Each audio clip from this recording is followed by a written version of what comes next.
يا أيها الناس قد جاءتكم موعظة من ربكم وشفاء لما في الصدور وهدى ورحمة للمؤمنين.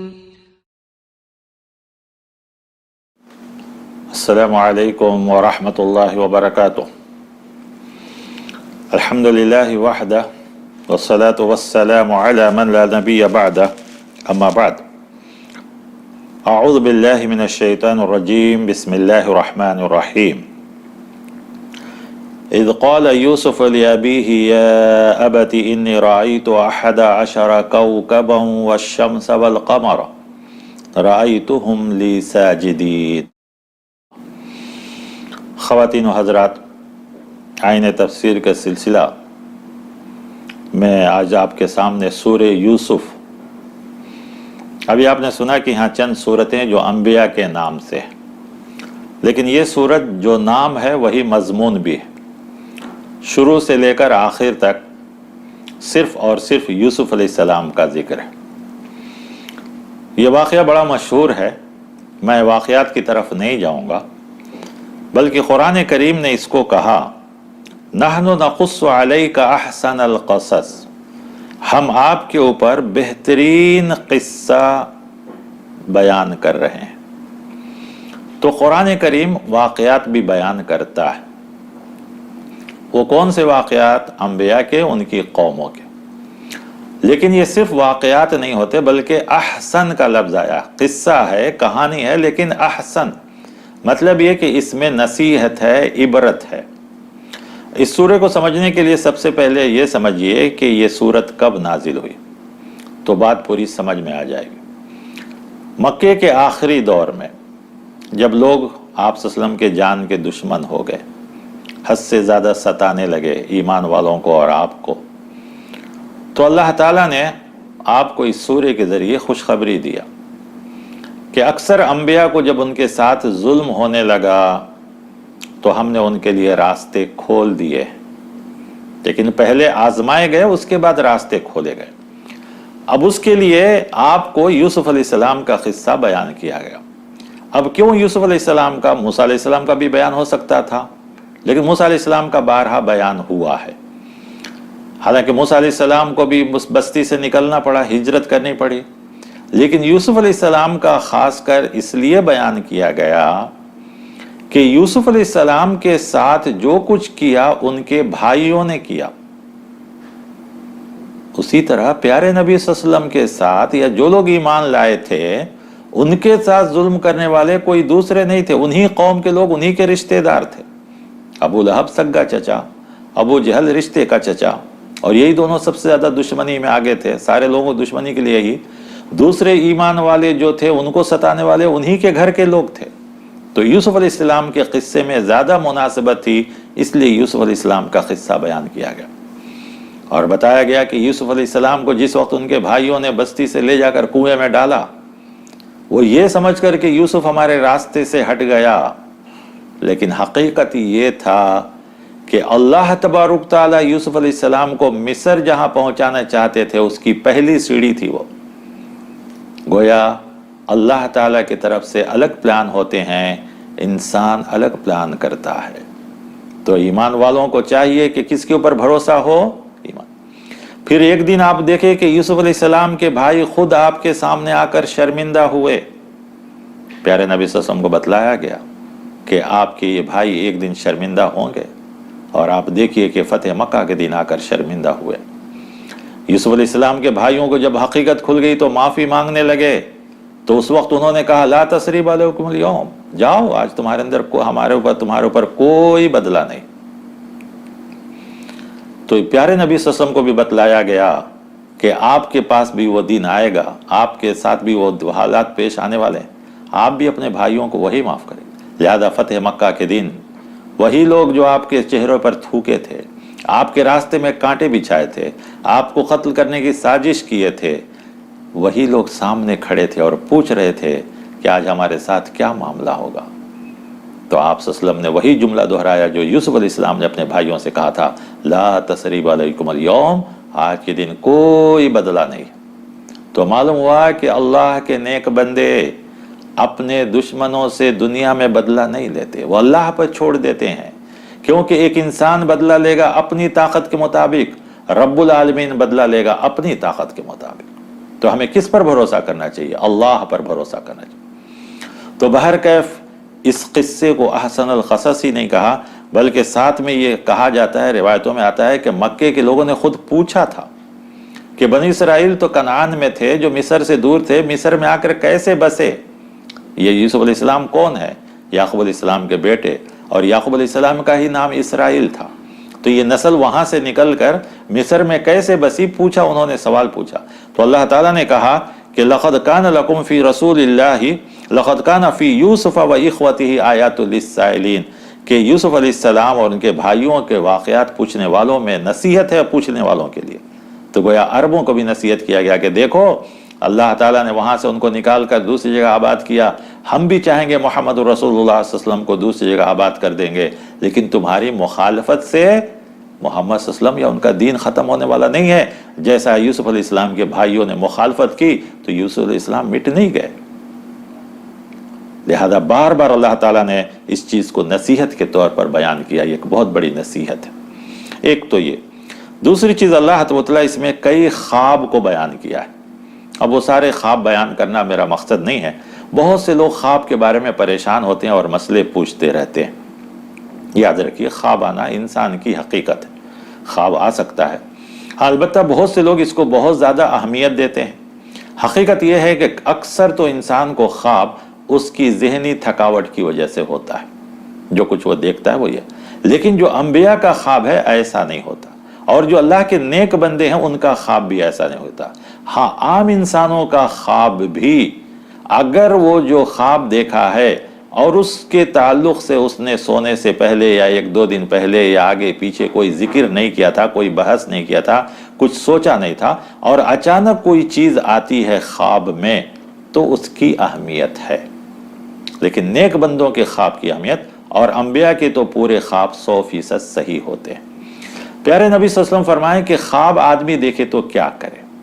سب سے پہلے آپ صلی اللہ علیہ وسلم نے فرمایا کہ سب سے پہلے اگر خواب اچھی ہے تو اللہ تعالیٰ سے دعا کرے اور کچھ صدقہ خیرات کرے کہ اللہ یہ خواب اگر میرے حق میں بہتر ہے تو میرے حق میں ویسا ہی کر دیجیے، اور اگر خواب برا ہے، ڈراؤنا ہے، تکلیف دہ ہے، تب بھی صدقہ خیرات نکالے اور اللہ تعالیٰ سے دعا کرے کہ اس خواب کی تعبیر سے اللہ میری حفاظت فرمائے۔ ایک چیز یاد رکھیے، خواب ہر آدمی سے نہیں بیان کرنا چاہیے، یہ بہت غلط بات ہے۔ کبھی بھی کسی آدمی کو خواب نہیں بیان کرنا چاہیے، الا یہ کہ پڑھے لکھے، سمجھدار، ذی علم، صاحب علم ہوں، تقوی والے ہوں اور خواب کی تعبیر کا علم رکھتے ہوں، انہی کو بیان کرنا چاہیے۔ ورنہ اگر کوئی آدمی خواب کی تعبیر جیسا بتا دے گا وہ ہو کر رہے گا، اس لیے کبھی غیروں سے خواب کی تعبیر نہیں پوچھنی چاہیے۔ خواب کا اثر الگ الگ بھی ہوتا ہے۔ مان لیا ایک آدمی ایک خواب دیکھا، وہی خواب کوئی دوسرا آدمی دیکھا، دونوں کا اثر الگ ہوگا۔ حتیٰ کہ ایک ہی خواب اگر کوئی آدمی ٹھنڈی کے موسم میں دیکھا ہے تو اس کی تعبیر الگ ہوگی، گرمی کے موسم میں دیکھا ہے اس کی تعبیر الگ ہوگی، اس کا مطلب الگ ہوگا۔ اور خواب میں جو بھی اگر کسی نے پیارے نبی صلی اللہ علیہ وسلم کو دیکھا، حالانکہ ہر کس و ناقص کے لیے مناسب نہیں ہے، جو اللہ کے نیک بندے ہیں ان کے لیے ہوتی ہے۔ میں اس لیے بتا رہا ہوں کہ آج کل ادھر حال فی الحال میں جب کوئی مسئلے ہوئے مسلمانوں پہ تو بعض لوگ فوراً میڈیا میں آگے اور کہنے لگے پیارے نبی صلی اللہ علیہ وسلم خواب میں آئے، یہ سب بیکار چیزیں۔ اس سے پہلے صحابہ کرام کے زمانوں میں بھی بہت سی تکلیفیں آئیں، پریشانیاں آئیں، اس وقت آپ صلی اللہ علیہ وسلم نہیں آئے، کیونکہ صحابہ سے بڑھ کر نیک اور کون ہو سکتے ہیں۔ تو لہذا ہر چیز کے لیے خواب بیان کر کے لوگوں کو ڈرانا، لوگوں کو بیوقوف بنانا، یہ بھی غلط ہے۔ ہاں اگر ان کی نیت اچھی ہے کہ لوگوں کو دین کی طرف لانا، نیکی کی طرف لانا، تو پھر بھی نبی کا نام لے کر اگر صحیح نہیں ہے تو ایسا نہیں کرنا چاہیے، اللہ سے ڈرنا چاہیے۔ بہرکیف خواب کے تعلق سے یہ چند چیزیں، اس سورہ میں چونکہ 5 خواب ذکر کیے گئے ہیں، یوسف علیہ السلام کا خواب دو آدمی جو آپ کے ساتھ جیل میں داخل ہوئے ان دونوں کا خواب، پھر بادشاہ کے دو خواب، تو ان سب خوابوں کا اس میں ذکر کیا گیا، اس کی تعبیر بتلائی گئی۔ تو یہ ایک چیز یہ رہا، خواب جب ہم دیکھتے ہیں اور واقعی وہ خواب ہے تو ہمیشہ واقع ہو سکتا ہے، لیکن ایک چیز یاد رکھیے، خاص کر حکما علم نفسیات کے ماہرین اور خواب کے ماہرین کہتے ہیں کہ جس انسان کا بلغمی مزاج ہو، صفرا بلغم زیادہ ہوتا ہو، وہ انسان بہت زیادہ خواب دیکھتا ہے، گویا وہ جو کچھ سوچتا ہے وہ اس کے خواب میں آتا ہے۔ تو ایسی چیزوں کی اہمیت نہیں، ان خوابوں کی اہمیت ہے جو رات کے آخری حصے میں، یعنی تہجد کے وقت، فجر سے بہت پہلے ہو، اس کا نمازوں کے وقت جو خواب دیکھی جاتی ہے وہ صحیح نہیں ہوتا ہے، شیطان بہکاتا ہے اور نماز سے دور رکھنے کی کوشش کرتا ہے۔ لیکن یوسف علیہ السلام کی زندگی میں چونکہ یہ مکی سورہ ہے، تو سب سے پہلے اس میں ایک اہم بات کہ یوسف علیہ السلام کی زندگی سے ایک بہت بڑی عبرت ہمیں حاصل کرنی ہے، کیونکہ بہت سے لوگ اس واقعے کو یوسف اور زلیخا کے نام سے منسوب کر کر بڑے مزے سے لے کر سنتے ہیں، لیکن میں تو کہتا ہوں کہ یہ سورہ انسان کی اخلاق کو درست کرنے والی سورت ہے۔ کیسے؟ سب سے پہلے اس چیز میں دیکھیے کہ یوسف علیہ السلام بچے تھے تو ان کو جو بیچا گیا تو قرآن کہتا ہے بالکل حقیر دام پہ بیچا گیا، بالکل کم قیمت میں۔ لیکن یوسف علیہ السلام جب بڑے ہوئے، ان کو علم آ گیا، تو وہی بادشاہ جو حقیر دام پہ خریدا تھا، یوسف علیہ السلام کو اپنا وزیر بنا لیا، اور آج کے الفاظ میں ہم کہہ سکتے ہیں کہ فائنانس منسٹر بنایا۔ تو اس میں بھی ایک نقطہ ہے کہ انسان کتنا ہو خوبصورت ہو، کچھ بھی ہو، اس کی وقت نہیں ہوتی، لیکن اس انسان کے اندر جب علم آ جاتا ہے تو اللہ تعالیٰ اونچے مقام پہ پہنچا دیتا ہے۔ تو یوسف علیہ السلام کے واقعے میں یہ بھی ہمارے لیے ایک بہت بڑی چیز ہے کہ جب ان کو علم آ گیا تو وہی بادشاہ جو حقیر دام میں خریدا تھا، حالانکہ خوبصورتی بچپن میں زیادہ ہوتی ہے لیکن خوبصورتی کام نہیں آئی، علم کام آ گیا۔ ہماری قوم کو بھی چاہیے کہ علم حاصل کریں۔ پھر اس کے بعد یوسف علیہ السلام چونکہ مکی صورت ہے اور دعوت رسالت کو پیش کرتا ہے، تو یوسف علیہ السلام جیل گئے۔ کیوں جیل گئے؟ ہم ساری دنیا، یہی واقعہ ہمیں اور آپ کو غور کرنے کی ہے، ساری دنیا گناہ کر کے جیل جاتی ہے، یوسف علیہ السلام ایسی شخصیت ہے جو بغیر گناہ کے نہیں، گناہ سے بچنے کے لیے جیل گئے۔ سوچ کر دیکھیے، آج ہمارے نوجوانوں کو اخلاق پہلے سدھارنا چاہیے۔ اخلاق کتنی بڑی چیز ہے، اور خصوصاً ان غلط چیزوں سے اخلاق، کہ یوسف علیہ السلام کے اطراف ساری چیزیں جال بچھائی گئی، اور ایک صاحب وقت، قوت اور طاقت کی مالک، اتنی بڑی شخصیت، لیکن یوسف علیہ السلام کہتے ہیں اے اللہ مجھے اس سے جیل کی زندگی بہتر ہے۔ قال رب، جب اس نے دھمکی دی ان کو کہ اگر تو اس برائی کے لیے تیار نہیں ہوا تو میں تجھے جیل میں ڈلوا دوں گی، تو یوسف علیہ السلام دعا کرتے ہیں رب السجن احب الی مما یدعوننی الی، اے اللہ مجھے جیل کی زندگی بہتر ہے لیکن یہ برائی مجھے نہیں چاہیے۔ تو یوسف اور زلیخا کے واقعات سننے کے لیے نہیں ہیں، عبرت کے لیے ہے۔ آج انسان جوانی میں یا خوبصورتی کی وجہ سے کیا کیا گناہیں کر بیٹھتا ہے۔ اللہ تعالیٰ یوسف علیہ السلام کا واقعہ بیان کر کے کہتے ہیں کہ دیکھو میرا بندہ یوسف کیسے تھا کہ جیل جانا پسند، کہ وہ بھی 1 سال نہیں، 2 سال نہیں، 7 سال تک جیل جانا پسند کیے، لیکن برائی کے لیے تیار نہیں ہوئے۔ حالانکہ کون سی چیز ان کو رکاوٹ کر سکتی؟ کوئی چیز نہیں، لیکن اللہ کا ڈر، اللہ کا خوف، صرف اور صرف۔ اسی لیے اسلام کبھی نہیں کہتا ہے کہ تم فلاں سے ڈرو، فلاں سے ڈرو، کہتا ہے اللہ سے ڈرو۔ اللہ ہر جگہ ہے، ہر آدمی ہر جگہ نہیں آ سکتے، لیکن اللہ ہے۔ آج نوجوانوں میں اللہ کا ڈر کم ہے، اسی لیے گھروں میں رہتے ہیں تو اللہ ماں باپ سے ڈر کر خاموش رہتے ہیں، گھروں کے باہر نکلے اللہ کا ڈر نہیں۔ اور آج جو خاص کر یہ کمیونیکیشن آ کر تو اور انسانوں کو گناہوں کی طرف لے جاتا ہے۔ کون کس حال میں ہے، بازو رہنے والا بھی نہیں جان سکتا کہ کون کس حال میں کیا کر رہا ہے۔ اللہ کا ڈر اگر ہو تو پھر کوئی نہیں کچھ سکتا۔ اسی لیے یوسف علیہ السلام نے کہا تھا وما ابری نفسی ان النفس لامارۃ بالسوء، نفس تو گناہ کی طرف لے جائے گا ہی، لیکن میرا رب جسے چاہے گا اسے بچا لے گا۔ تو یوسف علیہ السلام جب اس گناہ سے بچ گئے تو انہوں نے اپنی کوئی بڑائی نہیں کی، بلکہ کہا میرے رب نے مجھے بچا دیا۔ پھر اس کے بعد جب جیل گئے تو 2 آدمی اور بھی آپ کے ساتھ جیل میں آئے، وہ لوگ بھی خواب دیکھے، خواب پوچھے، تعبیر انہوں نے بتایا، لیکن اس سے پہلے چونکہ نبی ہیں اور نبی کا کام ہر جگہ دین کو تبلیغ ہے، دعوت ہے، رسالت ہے، تو جیل میں بھی انہوں نے دعوت کا کام نہیں چھوڑا۔ جو ہی وہ لوگ اپنے خواب کو بتلا دیے تو کہا میں تم دونوں کا خواب بتلاؤں گا لیکن تھوڑی سی میری بات سن لو۔ معلوم ہوا کہ ایک داعی کو وقت نکال کر، موقع نکال کر دین کی بات بھی پیش کرنی چاہیے۔ فوراً ابراہیم علیہ السلام کی بات اور اپنے باپ ابراہیم، اسحاق اور یعقوب کی بات کرتے ہوئے کہا دیکھو میں ان لوگوں کی بات کو مانتا ہوں، میں جو عام عوام جو شرک کر رہی ہے میں ایسے کوئی کام نہیں کرتا۔ کہتے ہیں وَلَٰكِنَّ أَكْثَرَ النَّاسِ لَا يَشْكُرُونَ، لیکن اکثر لوگ اللہ کا شکر ادا نہیں کرتے۔ یا صاحب السجن، اے میرے قید کے ساتھیو، یہ بھی دیکھیے یوسف علیہ السلام حالانکہ قیدی تو تھے لیکن گنہگار نہیں تھے، جبکہ وہ دونوں گناہ کر کے آئے تھے، لیکن پھر بھی اپنی محبت ان کے ساتھ جتانے کے لیے کہا میرے ساتھیو، قید کے ساتھیو، جیل کے ساتھیو۔ معلوم ہوا کہ جب ہم کسی کو دعوت دیں تو ان کو اپنا بنا کر دعوت دیں، ان کو الگ حقیر سمجھ کے نہیں، الگ سمجھ کے دعوت نہ دیں، کیونکہ اگر ہم الگ سمجھیں گے تو وہ ہم کو بھی الگ سمجھیں گے۔